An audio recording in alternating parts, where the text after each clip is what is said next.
magpakailanman. No? Napakaganda ng ating mga inawin kanina. Nawa na nabigyan natin ng kaluguran ng ating Panginoon. Alam ko na meron tayong mga iba't ibang pinagdadaanan sa buhay. Kaya yung ating awitin kanina ay tumatak sa ating mga puso at sa ating mga isipan. Ang pag-usapan po natin ngayon ay papamagatan natin baptism and church membership. Baptism and church membership. Patuloy po tayo sa ating series of sermon sa Kamakong Bible Framework Integration Event. Tayo po ay nasa ikapito na nung last na to nung ating integration event. And I think we hope and pray na sa anim po na nakalipas na sermon ay ganap na ang ating kamalayan at handa na ang ating mga puso para po sa sermon natin ngayong umaga. Isang karagdagang kalaman po, ang series of sermon po natin ay alinsunod sa ginagawang programa po ng ating denomination, ang ating Kamakong, para po sa maayos na pagpapalaganap ng salita ng Diyos at sa maayos na pagdidisipulo. At ngayong umaga, we are talking about baptism and church membership. May mga nagsabi na hindi naman daw kailangan ng church membership. Yung baptism, literal, we all need that. But ito po daw yung church membership ay hindi naman daw kinakailangan. And mamaya, malalaman natin kung bakit nga ba kailangan ng ating church membership. Bago po tayo mag-umpisa, let's bow our head and let's pray. Panginoon, Diyos namin banal, Diyos na magpangyarihan sa lahat. Salamat po, Panginoon, sa iyong dakilang awa at tabag, sa tunay mong kabutihan para po sa amin na nananatili magpakailanman. Lord, nandito po kami upang kami po ay magbulay-bulay muli ng iyong salita, Panginoon, na alam po namin na ito po ay nanggaling sa iyong banal na aklat. Pakalinisin po ang aming mga puso para nang sa ganun maayos po namin maunawaan kung ano po ang nilalaman nito, Panginoon, at maisa buhay din namin ang nais mong sabihin sa amin at ang gusto mong iparating. Maraming salamat po, Panginoon. Gamitin mo po ang iyong mabalingkod bilang isang daluyan ng pagpapala at hindi po ang aking kainahan ng kanilang makita pagko sa iyong salita na umaapoy at pilit maglalagablab sa kanilang mga puso, Panginoon. Maraming salamat. Dito po ang dalangin sa pangalan ng Jesus. Amen.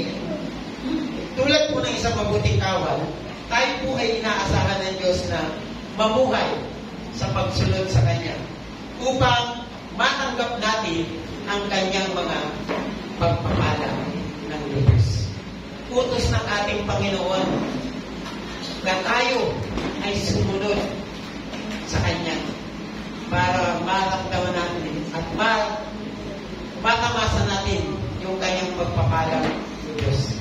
Ang hangarin po ng Diyos ay maranasan natin ang masaganang buhay na ibinigay niya. Dito nang i-misinterpret ng ilang mga Kristiyano.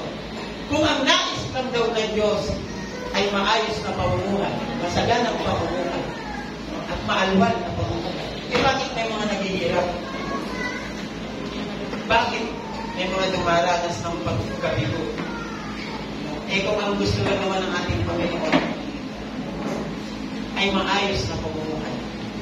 Minsan, tayo mga Kristiyano, nami-misinterpret natin yung sinasabi ng Bible. Pero hindi natin naiisip yung sinabi niya.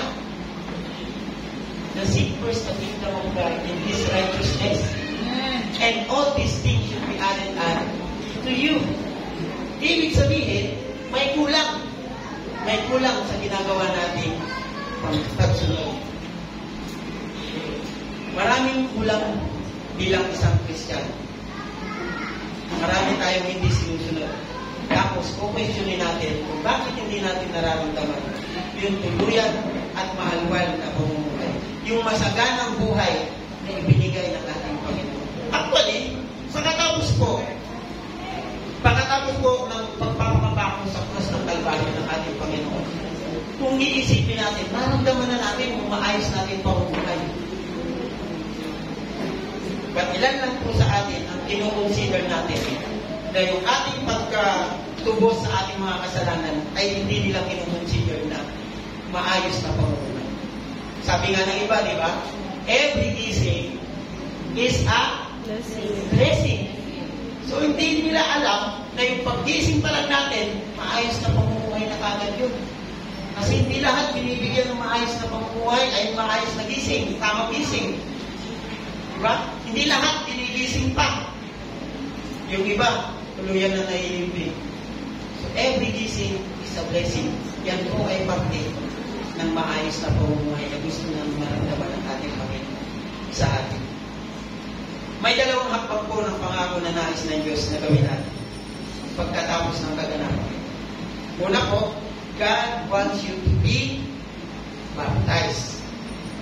Magpabautismo, magpabinyag. And number 2, belong to a church family.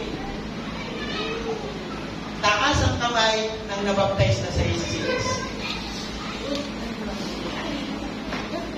And next family day or church anniversary natin, magkakaroon po tayo ng baptism. And we hope na madagdagan pa yung bilang na yan. Kabilang po sa isang pamilya ng simbahan, kagaya nga ng sinabi ko kanina, pwede naman hindi naman pa-member sa church. Dito ka magsimba ngayon, sa susunod doon ka naman sa iba, nagsimba ka rito, sunod, tapos simba ka na naman doon.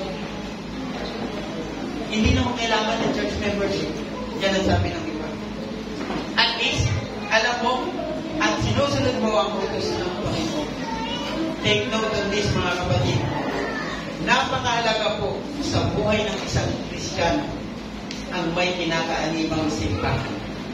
Tandaan niyo po yan. Napakahalaga po sa isang buhay Kristiyano ang meron kang kinakaanibang simbahan. Bakit? Para po patuloy ang ating paglago ng ating pananampalataya.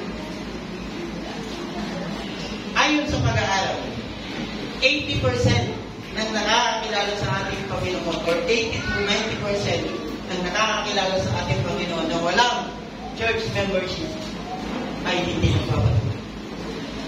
Bakit? Kasi yung mga taong ganyan, yung walang church membership, konting pagsubok lang, bibigay na yan. Bakit? Kasi walang magpapaalala sa kanilang kapatiran. Walang magpaparamdam sa kanila na ang Diyos ay buhay at nananatili sa kanilang mga puso. Minsan tayo, pag dumaranas tayo ng mga pagsubok sa buhay, akala natin, pinabayaan na tayo ng Diyos. Tama? At yung mga kapatiran natin na yan, yan yung magpapaalala sa atin na hindi tayo kinakalimutan ng ating Panginoon. Amen? So, palagpakan po natin ang ating Panginoon. Ang Diyos ay mabuti. And every time na meron tayong church membership, yan yung magpapaalala sa atin. Nandiyan yung ating kapatid, mga elder, mga praise and worship team, mga kasama mong leaders ng church, at even yung mga kasama mong member o yung congregation.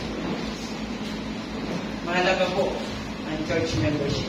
But now, let's talk about first yung word na baptism.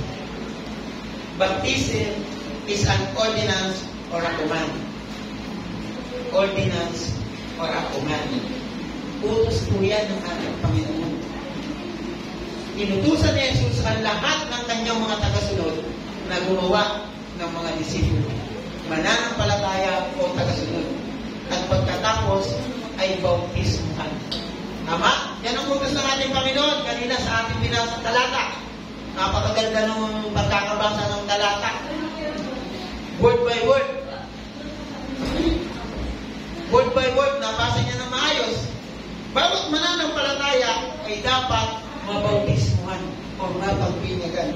Si Jesus, bagaman, walang kasalanan. Alam natin yan. Si Lord ay malinis. Walang bangit na anong karumihan.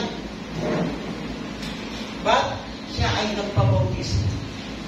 Ang kanyang bautismo ay isang gawa ng pagkakakilanlan sa makasalanan sa katauhan. But, wala siyang kasalanan. Pero siya ay nagpabautismo. At isang halimbawa na dapat natin tularan. Ang ilan sa atin ay maaaring nabinyagan ng sanggol pa lamang. Ako, aminado ako, nabinyagan ako nung ako sanggol pa lamang. Sabi nila, kwento nila, kung pinupusan ka ng tubig. Ngunit ang pagbibinyag na pinakita ni Jesus para sa atin ay isang pagbibinyag ng isang kabataan o nasa hustong gulang. na personal at sinasadyang gumawa ng desisyon na maging tagasunod ni Yesu Cristo. At hindi ng kanyang mga utos. Hindi kilala o hindi man natin ito maintindihan noon. Pero ngayon, I'm sure, naiintindihan nyo na. Naiintindihan ba ng isang sanggol ang ginawang pagbinyag sa kanya? Di ba hindi? Pero yung gustong mangyari sa atin ng ating Panginoon, magpabautismo tayo ng nasa gustong ulang o nasa tamang edad para makapagdesisyon ng sarili. Ano nga ba yung bautismo? What is baptism? Ang baptism po ay isang seremonya kung saan ay ang isang mananampalataya ay nagpapakita sa publiko na siya ay humihingi ng kapatawaran kay Yesu Cristo. Upo po kayo, marami pang upuan. Nagpasya na talikuran ng lahat ng bagay na hindi nakakalugod sa mata ng Diyos. At ginawa si Kristo bilang kanyang tagapagligtas at guro. Ano po yung bautismo? Ang bautismo po ay isang seremonya kung saan ito po ay pinapapubliko. And take note dito mga kapatid, after or during baptism ng isang Kristiyano, marami ang natutuwang mga anghel. Tandaan niyo po yan, During or after baptism, marami ang natutuwang mga anghel. At meron din naman galit na galit. Sino kaya yung galit na galit? Every time na yung isang tao ay nagpapaptize. Walang iba kung bisisita. Kaya after ng baptism, maraming ibabato sa atin ang gawa ng tao. Alam niya kung paano niya tayo sisira. Gusto niya na sirain natin mismo ang ating buhay na patotoo sa publiko. Ang nakakalungkot na pagyayari ayon sa pag-aaral. Dito lang po ito sa atin. Sa tama ko. 40% ng mga Kristiyano nagpapaptize ay nawawala sa simbahan. Bakit? May mga kadahilanan. Sabi nila, ang isang Kristiyano daw ay nagpapaptize sa tatlong pangunahing dahilan. Ano kaya yung tatlong pangunahing dahilan? Una, nayayalan ng tropa. Tara, tapag-face tayo doon. Na ano lang ang kaibigan. Tara, papag-face tayo doon. Pangalawa, utos ng nanay, utos ng tatay. Tagal-tagal mo na niya nagsisimba, hindi ka pa nabapaptize, magpapaptize ka na nga dyan. And pangatlo, yun yung sarili niyang desisyon. So yung 40% na nawawala sa simbahan, either doon sa number 1 and number 2 option. Kaya ngayon mga kapatid, bago pa po dati tayo dumating dun sa church anniversary natin. By the way, imumuo po natin yung ating church anniversary sa kadahilan ng nabubulol Okay. Wala na po tayo nakuha ang resort na available sa June 9. So medyo na-delay po yung ating pagtatang payment doon sa sinasabi natin yung resort. Kaya namu po siya ng June 15. Sa isip po natin, tayo po ay nagkakaroon ng malawakang survey kung itutuloy pa natin. And marami po ang nagsakayon. So itutuloy pa rin po natin yung ating church anniversary in June 15. 15 kasama po yung water baptism. So yan po ay Saturday. Yan po ay alas 8 ng umaga ang ating panimula. But mas maganda po sana makarating tayo doon ng maaga. And kanya-kanya po tayo ng punta. Okay, kanya-kanya po tayo ng punta. Yung po ay nasa Tayuman ba yun? Tayuman, Binangonan. So, isang sakay lang kung susumahin. So, UB, kung makakasakay po kayo ng UV, isang sakay lang. Paglagpas nyo po ng Petron, nasa bandang kaliwa po ang Petron, unahan lang po talaga ng konti ng Petron. May gate po doon. Makikita nyo po, Hana and KT Resort. Dati po KC Resort. Ngayon po is Hana and KT na. Yun po. So, tayo po ay naka-reserve doon ng alas 8 ng umaga hanggang alas 5 ng hapon. Kanya-kanya po tayo punta doon. Back dito po tayo sa topic natin. Bakit po kailangan ang bautismo? Pwede mo siguro na hindi na lang gawin ito ng isang mananampalataya. Kagaya po ng sinasabi nila, thank you. Kaya kong pamangkin.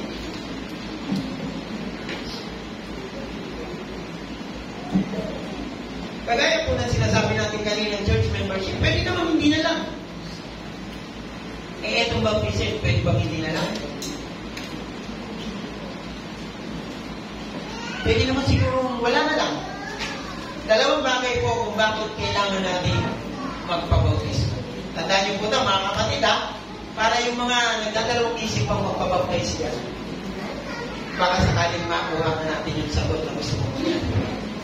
First, it is following the example of Jesus. Ito po ay pagsunod sa halimbawa ni Jesus. Gaya po na nakatala sa unang 4 na aklat ng Bagong Tipan, sa Matthew, Mark, Luke, and John, sa Mateo, Marcos, Lucas, at John, si Jesus ay bininyagan ni Juan Bautista. Yun ang ganda ng topic ng Saturday School kahapon. No, nagulat sila sa katotohanan na nalaman nila na si Juan Bautista ay, ano nga yun mga bata? Si Juan Bautista ay pinsan ni gulat sila doon sa timpo na yun. No? Si Jesus ay bininyagan ni Juan Bautista sa ilog ng Jordan. Noong una, tumanggi si Juan na bautismohan si Jesus. Bakit kaya? Ano kaya sa tingin nyo? Bakit kaya tinanggihan ni Juan Bautista na bautismohan si Jesus? Alam niya kasi kung sino si Jesus. Amen? Alam niya na siya ang Messiah, na siya ang ating Panginoon. At hindi niya itinuturing ang kanyang sarili na karapat-dapat na bautismohan ang anak ng Diyos, ang ating Panginoon. Ngunit sinabi sa kanya ni Jesus na dapat niyang gawin ito dahil ito ay kinakailangan. Kinakailangan na si Jesus ay mabautismo. At kung si Jesus ay nabautismohan mismo na walang bahid na kasalanan ay nagpabautismo, tayo po kaya ng mga kasalanan tao ay hindi magpabautismo. Kung si Jesus nga na walang bahid ng kahit na anong karumihan ay nagpabaptize, tayo pa kaya ng mga kasalanan?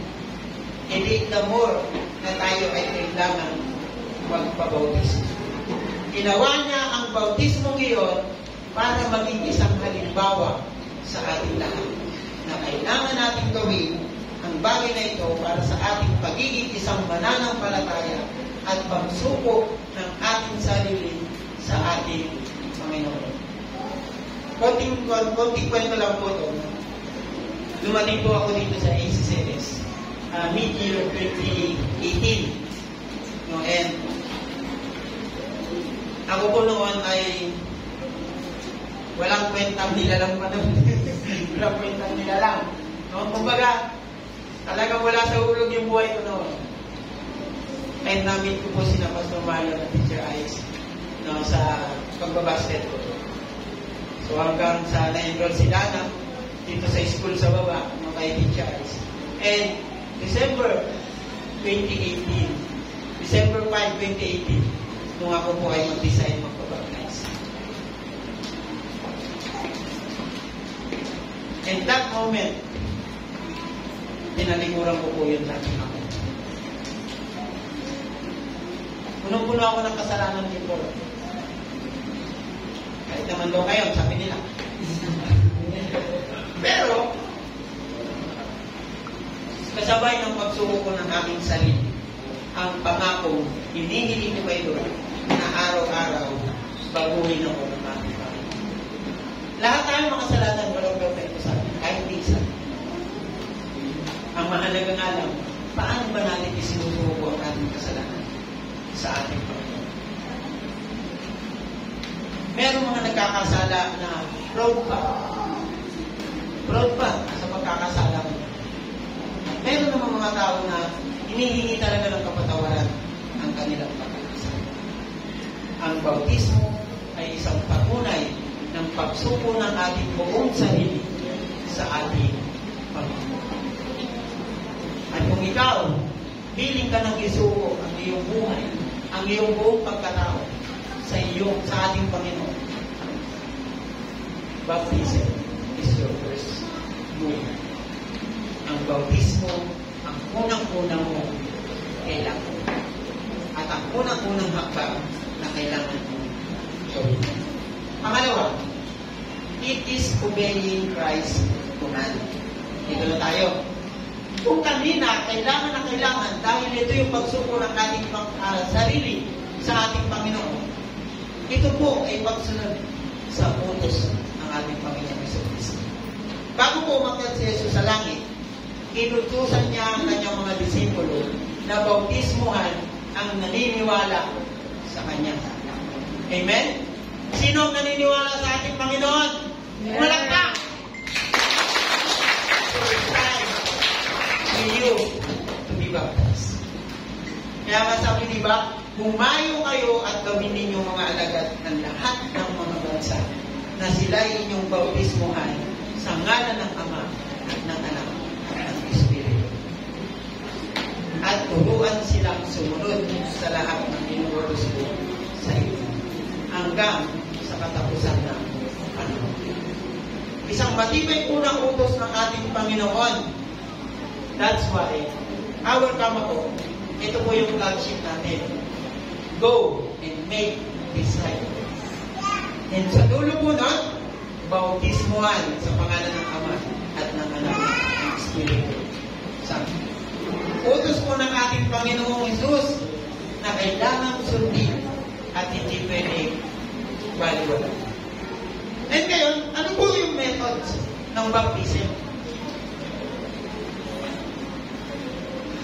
Meron sa atin maraming pananaw o maraming nalalaman patungkol sa methods ng baptism. Pero ano po ba yung tama? Ano po kaya yung tama? May ilang pong relihiyosong grupo o denominasyon na nagbibinyag sa pamamagitan ng pagwirisik o pagbuhos ng tubig sa ulo ng binibinyagan. Pagwirisik o pagbubuhos ng tubig sa ulo ng binibinyagan. Ang iba naman, tulad ng maraming evangelical at born again ng mga grupo, ay nagbibinyag sa pamamagitan ng paglulubog sa pagsunod sa halimbawa ni Jesucristo at pagsasagawa ng unang simbahan. Yan po ang tunay at tamang proseso ng pagpapautismo. Tayo dito sa evangelical churches, ang ating sinusunod ay paraan kung paano binautismohan ng ating Panginoon. Kahit balik-balik na rin niyo po ang Biblia, wala po kayong makikita yan na binautismohan na winisikat lang ng tubig o binuhusan ng tubig. Mabasa man natin ang Bible cover by cover. Ang masasabi ko yan, binautismohan si Jesus sa paglubog sa tubig. Anong sabi kanina? Bakit kailangan bautismohan na nakalubog sa tubig? Bakit? Anong sabi kanina? It is following the example of Jesus. Tapos tayo ay hindi gagawin ng paraan ng kanyang bautismo. Nakuha po natin? Sabi natin kanina, it is the following the example of Jesus. Tapos hindi tayo susunod sa sinasabi o dun sa ginawang example ng ating Panginoon Jesus. In baptism by immersion, sa binyag sa pamamagitan ng paglubog, ang buong katawan ng isang tao ay lubusang nalulubog sa tubig. Ito po ay simbolo na kung ano talaga ang nangyayari sa isang tunay na disipulo ng Kristo o kahit na nga kay Jesucristo mismo. Ang paglubog sa tubig ng isang buong taong ibabaptize ay kagaya o pag-aalin tulad nung si Jesus ay pinapatize. Ang ating lumang makasalanang sarili ay ipinapatay na. Kasabay ng pag-uunat sa tubig. Inaalis na. Pinapatay na. Kasama si Kristo sa cross ng Kalbaryo ang ating mga kasalanan. Ang paglubog sa tubig ay sumisimbolo sa pagkalibing kasama ni Kristo. At ang paglabas sa tubig ay sumisimbolo ng pagiging itinaas sa isang bagong buhay kasama ni Kristo. Ang paglubog po ng ating buong pagkatao o buong pagkatao sa tubig ay mayayanin tulad natin sa pagpapakatao sa Diyos ng Kalbaryo ng ating Panginoon. Meaning, inalis na, tinanggal na. Kapag nagpapasakop tayo sa tubig ng bautismo, ipinapakita po natin ang ating pagmamahal at dedikasyon kay Kristo. At habang lumulubog tayo sa tubig, kinikilala natin ang ating sarili sa kanyang kamatayan. Ang paglabas sa tubig ay sumisimbolo sa ating pagkakinanlan sa muling pagkabuhay ni Jesus Kristo. Kaya nga may tuturing na ang bautismo ay isang sankunatong seremonya at kinakailangan saliksikin natin maigi ng ating mga puso at pakaisipin natin maigi bago po tayo magpabautismo. Kaya nga hindi po natin ina-advise na yung mga batang pastito, yung mga maliliit ay magpabautismo. Kasi hindi pa po nila lubusan ng unawaan kung ano po yung sinasabi bautismo. Isang katotohanan po na maraming mga Kristiyano ngayon ang nagpapabautismo ng walang maayos na kamalayan. Nakakalungkot. Yung mga napilit lang, naitulak lang ng barkada, naitulak lang ng nanay. Yung magpabaptize ka, baka sakaling tumino ka. Nakakalungkot na marami ang nagpapabaptize na hindi pinag-iisipan natin. Ang bautismo, gaya po ng sinabi mo kanina, pag tayo po ay nagpapabautismo, si Satan po ay nagagalit. Kaya nga, gagawa yan ng way para sirain ka. Kaya may I request sa mga nagpaplanong magpabaptize sa ating church adik o sa ating family day. Ngayon ka lang, ibabad nyo na po yan sa panalangin. At hilingin na samahan kayo sa bagong landas ng inyong pagiging bagong Kristiyano. Wala na po yung dating ikaw. Ikaw na ngayon ay bago kasama ang pangalan ng Diyos sa iyong bagong pagkatao. Pag-isipin nyo po, ibabad nyo na po yan sa panalangin. Gusto nyo po magpabaptize? Malapit na, yung 15. Ilang araw na lang, o ilang linggo na lang. Kaya ibabad nyo na po yan sa panalangin nyo araw-araw. Ngunit tandaan po natin mga kapatid, there's an important reminders about baptism. Mahalagang paalala tungkol sa pagpapabautismo. Una, hindi na ito inaalis ang ating mga kasalanan. Ang gulo mo naman, Pastor, sabi mo, kasabay ng paglubog mo sa tubig, yung iyong kasalanan. Tayo po ay makasalanan. Amen? And every time na paglubog natin sa tubig, magpapakilala yon na pinupubliko natin at sinusuko natin ang ating sarili, pero hindi po nun maaalis ang ating kasalanan. Nasa atin pa rin. Ito po ay simbolo lamang. Hindi nangangahulugan na tayo ay nabautismuhan na, hindi na po tayo magkakasala. Hindi po garanti yun. Baka ma-misinterpret nyo yan. Ito yung mini-misinterpret ng ilang mga nasa ibang sekta. Ayaw ko maging Christian. Ayaw ko magpabaptize. Tapos, pag may kilala silang Kristiyanong nagpabautismo at nagkasala, bumababa yung tingin nila. Kasi ang pakiramdam nila, ang iniisip nila, pag ikaw ay nabautismuhan na, ay hindi ka na dapat magkakasala. Take note, baptize ka man o hindi, magkakasala at magkakasala ka. Dahil tayo po ay nasa mundong pulong-pulong. Ang ating lumang makasalanang sarili ay pinapatay.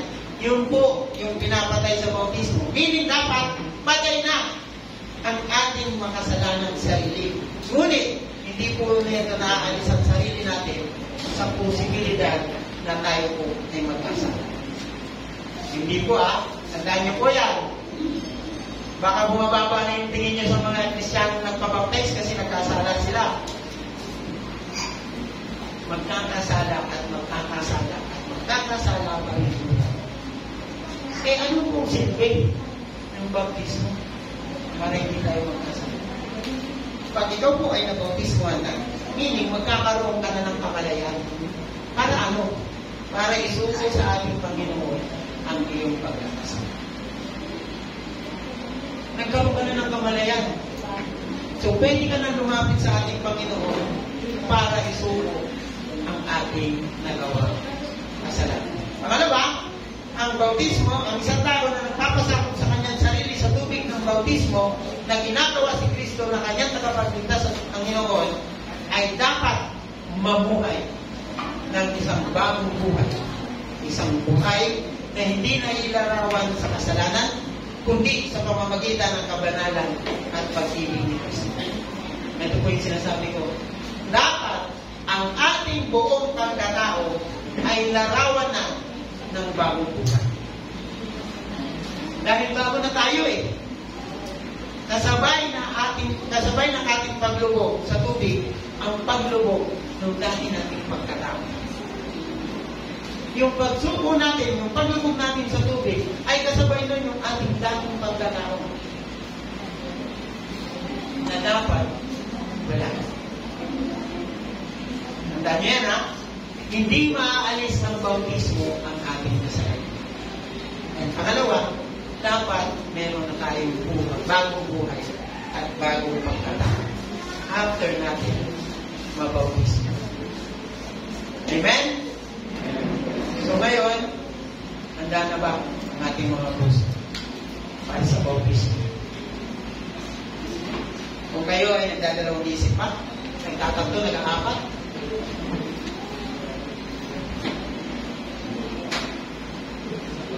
ibabad niyo yan sa pananalangin.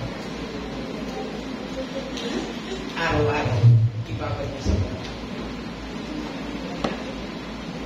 Ngayon, ay pag-usapan natin ang tungkol sa church membership. Bakit mahalaga para sa isang Kristiyano na maging member ng isang lokal na simbahan? Bakit kailangan member ka ng ACCS? Ano naman pag Christmas party, kung nakakatid ka, daming raffle. Gawin pa sa raffle, kaya ka magpapamember. Bakit kailangan member ka ng ACCS? Sabi po doon sa Efeso chapter 2, verse 19, ikaw ay membro ng sariling pamilya ng Diyos at kabilang ka sa sambahayan ng Diyos. Kasama ng bawat iba pang Kristiyano, may 4 po na keyword doon na kailangan natin tandaan sa talatang ito. Ano po yung 4 na keyword doon? Dati na nag-aaral ako ng konti. Meron pa po dito sa sinasabi nilang keyword. Ito yung keyword na ito. Yung keyword na yan, 4. Para sa talata na yun. Una, pamilya. Pangalawa, membro. Pangatlo, nabibilang. At 4, sambahayan. Batay dito, may 4 na mahalagang katotohanan na kailangan natin maunawa. Tandaan nyo ito, mga kapatid, yung mga wala pa sa GC ng ACCS dyan, baka naman. Baka after nito, di ba? Alay, yata mo na yung pag-approve. Mahal namin administrator. Una, church is family. Una, ang simbahan ay isang pamilya. Maaaring napansin mo na ang hindi sinasabing ang simbahan ay parang isang pamilya. Sinasabi nito na ang simbahan ay isang pamilya. Wala, no?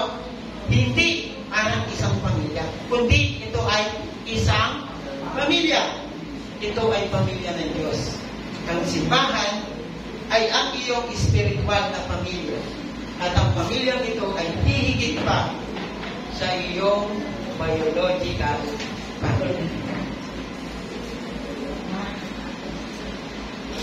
Ang ating pamilya sa simbahan ay higit pa sa ating biological family. Grabe, pinagpalit natin dati para sa simbahan. Ang ating pamilya sa simbahan ay higit pa sa ating biological family. Ngunit, mas mainam na ang ating biological family ay nasa simbahan. Amen? Palakpakan natin ang mga sa langit mga kapatid, hindi mo na magiging asawa yung asawa mo. Hindi mo na magiging asawa yan. Lahat tayo doon ay amen. Kagaling ng mga Saturday schooler nilinaw ni Jesus na sa langit ang relasyon ng pag-aasawa ay wala na. Gayunpaman, ang mga Kristiyano ay patuloy na magiging isang pamilya. Isang pamilya ng Diyos sa langit. Pamilyang nagkakaisa at hindi nagbabahag-bahag. Isang pamilya na pinagbuklod at pinagaharian ng ating Panginoon. Ang tanong, kailangan pa bang umaga tayo sa langit bago natin ituring na ang ating church o ACCS ay isang pamilya? Paano kung hindi ka makarating sa langit?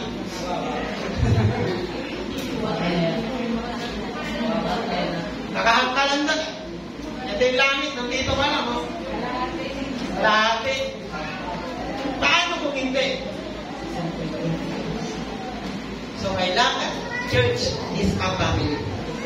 Say man, God wants you to be a member of a local church congregation.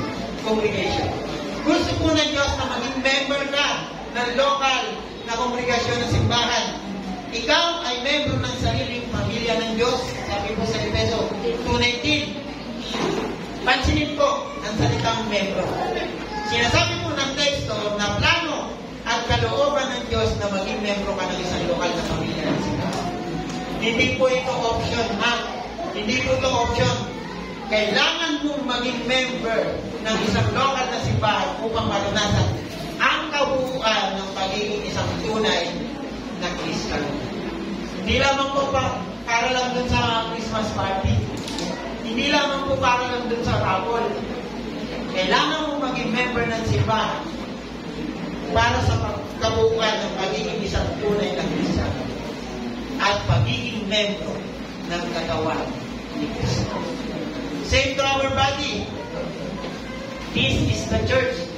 And ang mga part ng ating katawan ay ang member of church. Ito po. At tayo ay magiging kabuuan ng isang Kristiyano simbahan. Okay, pangatlo. You belong to God's household. Ikaw po ay kabilang sa sambahayan ng Diyos. Ang salitang pag-aari ay pagsasaad ng pagiging kasapi o pagiging bahagi.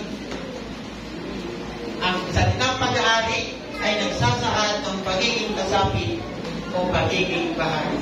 Sa unang Korinto po, chapter 12, inilarawan po ni Pablo ang simbahan, ni Apostol Pablo, ang simbahan bilang isang katawan, kung saan ang bawat member ay kabilang sa isa't isa.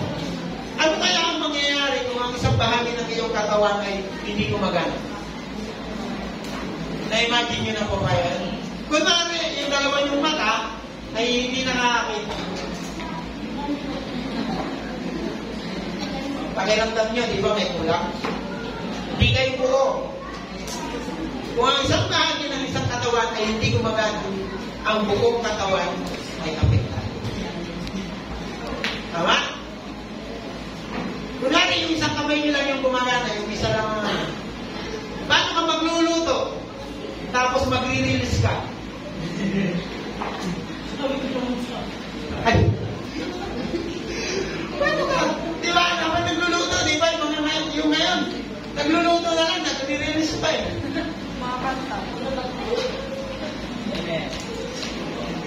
So, maapektuhan yung ating katawan. Ang bawat Kristiyano ay kabilang sa katawan ni Kristo.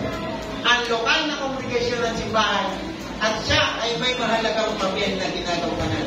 Kung siya ay hindi gumagana, ang buong katawan ay apektado. Same po sa bawat isa sa atin. Every time na tayo ay hindi gumagana sa simbahan natin, sa local churches natin, ang buong simbahan ay apektado. Okay, pangapat po. Kung kanina, kung kaninang pangatlo natin ay belongs to God's household, yung ating pong pangapat is church is God's household. Ang gulo mo, sabi. Yung una, belong to God's household. Yung pangapat, the church is God's household. Anong kinagaywatig nito sa atin? Ang bawat isang Kristiyano na kabilang sa sambahayan ng Diyos ay may parehong mga pribilehiyong tinatamasa at mga responsibilidad na gampanin bilang bahagi ng sambahayan ng Diyos. Sa praise and worship team, meron mga maawit, meron mga tumutugtog. Iba-iba ng ginagawa na ginagampanin. Mayroon po tayong responsibilidad na pinoprotektahan, pangangalagaan at paglingkuran ang Panginoon. Kapag ang lahat po ng membro ng sambahayan ng Diyos ay gumanap at ginagampanan ang kanilang mga responsibilidad, lahat sa pamilya ay pinagpapala at nakikinabang. Amen? Imagine, kung ang inyong bahay, ikaw lang ang naglilinis ng bahay. Nakakapagod yun. Tama? Nakakapagod yun. Pero kung lahat kayo gumagana, lahat kayo kumikilos sa mga sarili niyong responsibilidad o gawain, ang lahat masasapagaan. Malaki po ang nagagawa ng tulong-tulong. Kasama sa ating responsibilidad bilang isang membro ng simbahan, ang panatilihin ang ating pagmamahalan, pagpapakumbaba at pagkakaisa. Kasama po ang pagbabahagi ng salita ng ating Panginoon habang inaantay natin ang kanyang muling pagbabalik. Napakalinaw po sa kasulatan na hindi ka maaaring maging isang tunay na disipulo ng Kristo kung hindi ka po member ng isang lokal na simbahan. Kaya ba yun? Babahagi ka ng salita ng Diyos dyan, no? Sa court. Tapos pagtanong sa'yo, Kuya, anong church mo? Wala. Di ba? Pwede ba yun? May nakita na ba kayong gano'n? Nagbabahagi ng salita ng Diyos sa court, tatanungin, Kuya, anong church mo? Wala. Walang gano'n. So, napakalinaw na kailangan namin magpa-member ng isang lokal na simbahan. Kailangan mong magpasya na maging member ng isang lokal na simbahan ngayon. Alam po ba natin na mayroong higit sa 30 punto sa Biblia na hindi natin maaaring sundin maliban kung tayo po ay magiging bahagi ng isang lokal na simbahan. Kung ano po yung 30 na yun? Tinatanong? Basahin niyo po yung Biblia. Parang malaman. Mga kapatid, sa ating pong konklusyon, ang bautismo at magiging member ng isang lokal na simbahan ay isang mahalagang pangyayari sa buhay po. Mahalagang malaman natin ang kahalagahan ng mga bagay na ito para po sa patuloy na paglago ng ating pananampalataya. The methods of baptism is symbolizing to us to surrender our whole life to Jesus, not going back to the old one. Sabay ng ating pagbabautismo ang paglubog ng ating dati natin ito. At kung akala po natin, nabaptize ka na noon, tapos pakiramdam mo, hindi mo pa naisuko ng buo yung iyong pagkakata. Pwede mo pa rin naman magpapabaptize. Ilang beses ka, pastor, bago magpapabaptize, mahiya ka naman kung gusto mong 4, 5. Baka siguro pwede ng 1, 2. Kasi, Kasi naman po sa kwento ng ating pastor, no, si Pastor Marlon, siya mismo, 3 beses siya nagpabaptize. Sabi ko nga sa kanya, ako kailan kaya yung pangalawa. Ano ba? Pero nasa sa atin po yan. Kung gusto po natin gayahin si Pastor Marlon, pwede naman po. Pero mas maganda na after po natin ilugo sa tubig, yung natin dating pagkatao, ay wala. Tama. Yung tapos na tayo doon. Kalimutan na natin yung dati nating pagkatao. Kasabay ng ating pagsuko sa dati nating katauhan, ang dati nating pagkatao sa panibagong panimula ng ating bago na merong pagkakaisa. Mga kapatid, nawa kung tayo po ay nagdadalawang isip pa sa mga bagay na yan, kausapin na po natin ang ating Panginoon para malaman natin ang kanyang kasagutan sa lahat ng ating katanungan. Kung meron kang tanong about baptism, pwede ka po lumapit sa akin. Actually, bago naman po tayo magpabaptize, magkakaroon pa tayo ng baptism test. Para po makapag-decide pa talaga kayo doon kung gusto nyo talaga magpabaptize. Kaya, kita-kits po tayo sa ating Family Day Church Universally sa June 15 po. Kaya ang ating pagsunod at ang susunod na hakbang ay ang magpabautismo at maging bahagi ng Pamilya ng Diyos. God bless po sa ating lahat and pagpalain po tayo ng ating Panginoon.